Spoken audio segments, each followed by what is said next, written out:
Good afternoon my all dear student. आज दिनांक 7 सितंबर सन 2021, मतलब आज दिनांक है 7 सितंबर है सन 2021, दिन है मंगलवार। तो जैसा कि पार्ट 7 जो हिंदी सेकंड में है संज्ञा, इस चैप्टर का हम रिवीजन कर रहे थे। इस चैप्टर के रिवीजन में आपको मैंने चैप्टर में समझाया था संज्ञा के बारे में, तथा इस चैप्टर में हमने खाली स्थान और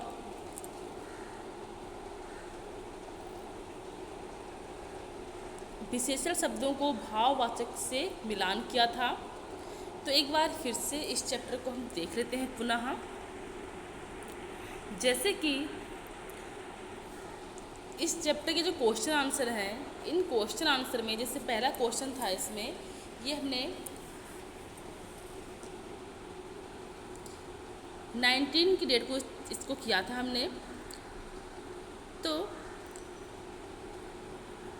जैसे इसमें से पहला जो क्वेश्चन है, संज्ञा किसे कहते हैं, उदाहरण से लिखो। तो इसकी परिभाषा आपको मैंने समझाई थी। तो इसकी परिभाषा क्या है? किसी प्राणी, वस्तु, स्थान या भाव के नाम को संज्ञा कहते हैं, जैसे राम, कुर्सी, दिल्ली, प्रेम आदि। सेकंड क्वेश्चन था कि संज्ञा के कितने भेद होते हैं, उनके नाम लिखो। इसका उत्तर है संज्ञा के 3 भेद होते हैं, व्यक्तिवाचक, जातिवाचक और भाववाचक। फिर है संज्ञा के भेद हैं, ठीक है ना, कि संज्ञा के होते हैं 3 भेद, जिसमें पहला भेद था हमारा व्यक्तिवाचक संज्ञा। तो व्यक्तिवाचक संज्ञा किसे कहते हैं? तो जो शब्द किसी विशेष व्यक्ति, वस्तु या स्थान का बोध करते हैं, वे व्यक्तिवाचक संज्ञा कहलाते हैं। क्वेश्चन 4 था कि जातिवाचक संज्ञा किसे कहते हैं? तो जो शब्द किसी प्राणी, स्थान अथवा वस्तु की जाति या समूह का बोध करवाते हैं, वो जातिवाचक संज्ञा कहलाते हैं, जैसे शहर, भेड़, पुस्तक, मनुष्य आदि।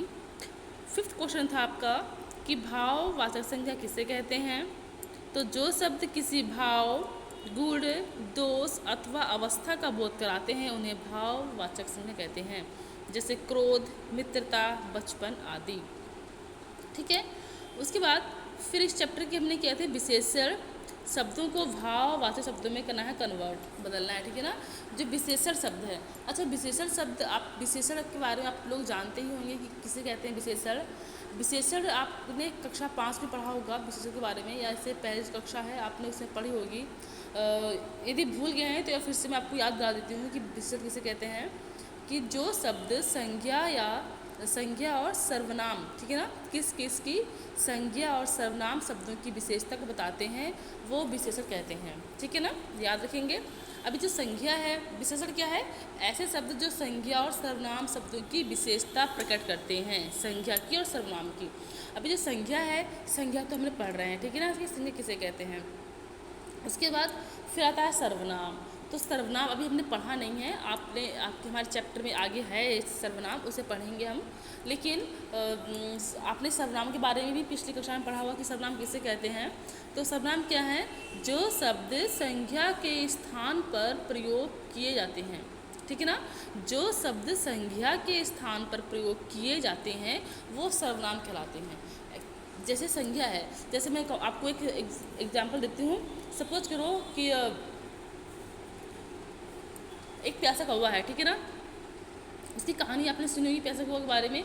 तो हम जैसे कहानी आपको सुनाते हैं कि एक कौवा था, कौवा प्यास से तड़प रहा था।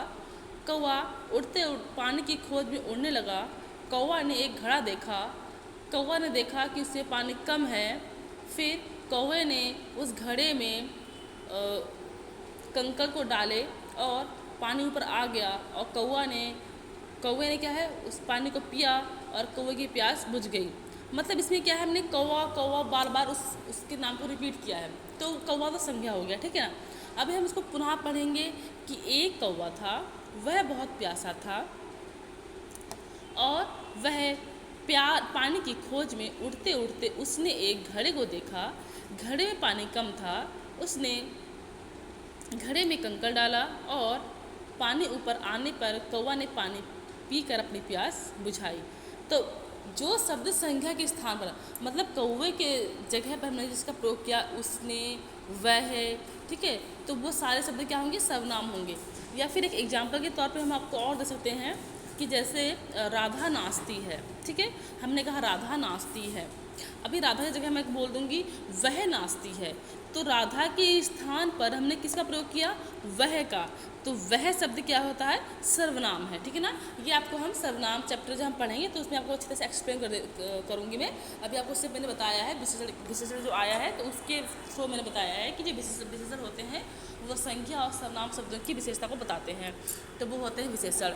अब जैसे मधुर है, मधुर, कड़वा, योग, लघु, चतुर, ये सब है विशेषण शब्द, ठीक है ना। अब इनको हमने बदला है भाववाचक शब्द में। किस में बदला है, भाववाचक में। तो जो मधुर शब्द है, मधुर का भाववाचक क्या होगा, मधुरता होगा। कड़वा का क्या हो जाएगा, कड़वाहट होगा। योग का होगा योग्यता। लघु का लघुता। चतुर का चतुराई, ठीक है ना। तो ये जो शब्द है विशेषण, इनको हमने भाववाचक में कन्वर्ट किया है। उसके बाद फिर था कि दिए गए शब्दों की भाववाचक संज्ञाएं बनाकर रिक्त स्थान भरिए। जो इनके आगे जैसे कि मित्र है, कारीगर है, घबराना है, बहना है, चाहना है, ये शब्द दिए गए हैं, तो इनको भाववाचक में बदल कर जहाँ पर खाली स्थान दिया गया है वहाँ पर फिल करना है। जैसे पहला है कि मेरी कक्षा में श्वेता और तनु में गहरी है। यहाँ पे मित्र को हमें बदलना है पहले भाववाचक में और उसके बाद लिखना है। तो श्वेता और तनु में गहरी मित्रता, मित्र की जगह क्या लिखेंगे हम, गहरी मित्रता है, ठीक है। उसके बाद फिर क्या है कि सेकंड क्वेश्चन है ताजमहल की देखने योग्य है। जो कारीगर है, तो जो कारीगर की वो है भाववाचक बदलेंगे तो क्या हो जाएगी, कारीगरी।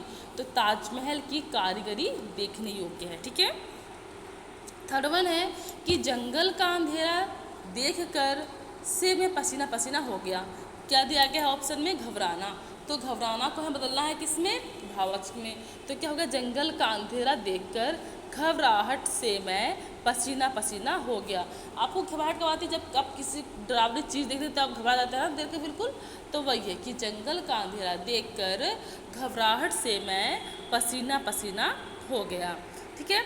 नेक्स्ट फोर्थ है आपका कि आगे मत बढ़ो, नदी का बहुत तेज है, बहना है, ठीक है ना। यदि हम सीधे सेंटेंस बिठा दें कि आगे मत बढ़ो, नदी का बहना बहुत तेज है, तो बहना क्या है बेटा, क्या जो है वो वाक्य में फिट भी नहीं बैठ रहा है। और पहली बात तो जो बहना शब्द है उसको भाववाचक में बदल कर लिखना है।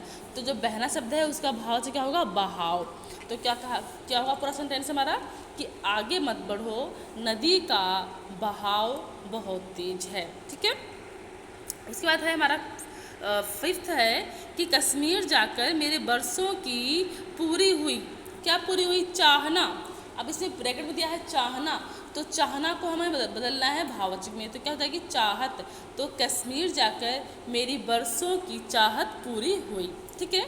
तो ये था, हमने आज रिवीजन किसका किया है, सही मिलान का और ये फिल द ब्लैंक्स का और क्वेश्चन आंसर का। इसके बाद जो इसमें कुछ संज्ञाएं दी गई हैं, जैसे इसमें लिखा गया है कि भाववाचक संज्ञा शब्दों की रचना। हम आपको बता देते हैं कि जो भाववाचक संज्ञा है उनकी रचना किन किन से होती है। पहला है जातिवाचक संज्ञा से भाववाचक में है, ठीक है ना। उसके बाद है सर्वनाम से है, भाववाचक में है। फिर विशेषण से है भाववाचक में, और क्रिया से है भाववाचक में। अब देखते हैं किस तरह से है। जैसे सबसे पहले है जातिवाचक, ठीक है ना। तो जो लड़का है, लड़का क्या है, एक जातिवाचक है, ठीक है। लड़का हो गया, मित्र, मानव, पंडित, शत्रु, प्रभु, इंसान, बालक, देव, ये किसमें आ गया, सब ये जातिवाचक हो गए। तो जातिवाचक को हमने किसमें बदला है, भाववाचक में। क्या बताया है, लड़का क्या हो जाएगा, लड़कपन। मित्र का हो जाएगा भाववाचक, मित्रता। मानव का मानवता। पंडित का पांडित्य। शत्रु का हो जाएगा शत्रुता। प्रभु का प्रभुता। इंसान का क्या हो जाएगा, इंसानियता। और बालक का बालपन। देव का देवत्व, ठीक है। आगे भी दिया गया है, जैसे बूढ़ा भी है जातिवाचक, ठीक है ना। तो बूढ़ा, पशु, दानव, मनुष्य, विद्वान, बच्चा, माता, भाई, गुरु, ये सब क्या है, जातिवाचक हैं। अब इनको बताया भाववाचक में कैसे बदला गया है। बूढ़ापा, पशु का पशुता, दानव का क्या हो जाएगा, दानवता, मनुष्य का हो जाएगा मनुष्यता, विद्वान का विद्वता, बच्चा का हो जाएगा बचपन, माता का मातृ, भाई का भ्रातृ, गुरु का गुरुत्व, ठीक है। उसके बाद फिर आता है सर्वनाम, कि सर्वनाम से किस तरह से बदला गया है। जैसे अपना है तो क्या हो जाएगा, अपनत्व या अपनापन, ठीक है। निज का क्या हो जाएगा, निजित्व, अहम का अहंकार, पराया क्या हो जाएगा, परायापन, मम का ममत्व या ममता, ठीक है। सर्व का सर्वस्व, स्व का स्वत्व, आप का आपा, ठीक है।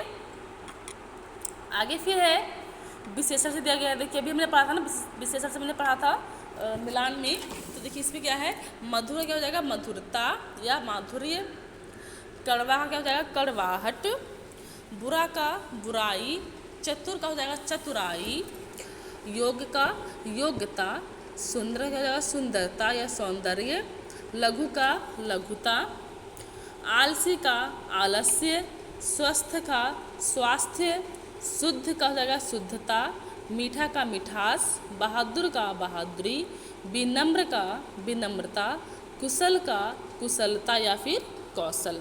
तो ये तो था विशेषण से। फिर नीचे है क्रिया से, ठीक है ना। क्रिया से क्या है, देखिए हंसना भी एक क्रिया है, जागना, लिखना, खेलना, दौड़ना, थकना, मिलना, डरना, चढ़ना और लड़ना, ये सब क्या है, क्रिया है। तो जो क्रिया है तो इनमें देखिए कौन कौन सी क्रिया है, मतलब कि इनको जब बदलेंगे भाववाचक में तो कैसे कन्वर्ट होंगी ये। जैसे हंसना है तो हंसी या हंसाई हो जाएगा, ठीक है, भाववाचक में।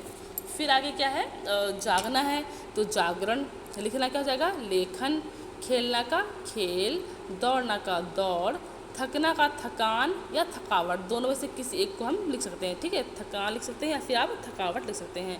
मिलना का हो जाएगा मिलाप, डरना का डर, चढ़ना का हो जाएगा चढ़ाई, लड़ना का हो जाएगा लड़ाई, और पढ़ना का पढ़ाई, गिरना का हो जाएगा गिरावट, सजाना का सजावट, पीटना का पिटाई, उड़ना का उड़ान, भूलना भूल, घबराना घबराहट, पालना पालन, चलना चाल, लेना देना लेन देन। तो इस तरह से क्रिया को भी हमने भाववाचक में बदला है, ठीक है ना। तो याद रखें जो क्रिया हैं भाववाचक में बदलने के लिए कौन कौन से किस किस से रूप से बदल सकते हैं। जातिवाचक संज्ञा, जातिवाचक संज्ञा, सर्वनाम, विशेषण और क्रिया, इन 4 शब्दों से भाववाचक संज्ञा बनती है, ठीक है ना।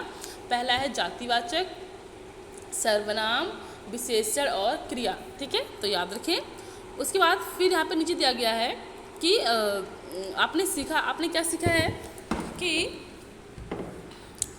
किसी भी प्राणी, वस्तु, स्थान या भाव के नाम को संज्ञा कहते हैं। संज्ञा के होते हैं 3 भेद, व्यक्तिवाचक, जातिवाचक संज्ञा और भाववाचक संज्ञा। फिर है भाववाचक संज्ञा, जातिवाचक संज्ञा, सर्वनाम, विशेषण और क्रिया शब्दों से बनाए जाते हैं, ठीक है ना। याद रखें कि भाववाचक संज्ञाएं सर्वनाम से, जातिवाचक से, विशेषण से और क्रिया शब्दों से बनाई जाती हैं, ठीक है। जैसे यहाँ पे फिर दिया गया है कि दिए गए रिक्त स्थानों की पूर्ति कीजिए। इसमें क्या है, आपको जो शब्द दिए गए हैं उसे भरना है। जैसे पहला क्या है, को राष्ट्रपिता कहा जाता है, किसको, महात्मा गांधी को, ठीक है। फिर लाल किला देश की राजधानी में है, कहाँ पे है, दिल्ली में, इसमें इसका राइट आंसर आएगा। फिर आम की बढ़ गई, क्या बढ़ गई, मिठास, ठीक है। उसके बाद फिर आगे इसमें था, तो हमने चैप्टर 7 संज्ञा, इस चैप्टर का हमने कई बार रिवीजन कर लिया है।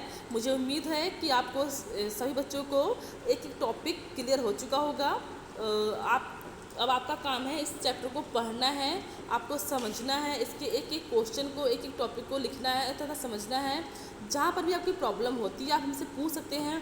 तथा जब आपके एग्ज़ाम होने वाले हैं, 10 को आपका हिंदी का डमी एग्ज़ाम है, जब आप पेपर लिखते हो तो पेपर में अपनी राइटिंग का विशेष ध्यान दें, बड़ी ही स्वच्छता से पूर्वक अपना पेपर दें और आपको इसे लर्न करना है। हर जितने चैप्टर आपको दिए हैं, हमने इस सिलेबस में 3 चैप्टर दिए हैं आपको, संज्ञा और साथी हाथ बढ़ाना और पारनजर के। तो इन तीनों चैप्टर को आपको अच्छी तरह से कंठस्थ करना है ताकि आपको पेपर में कोई प्रॉब्लम ना हो। ठीक है, थैंक यू।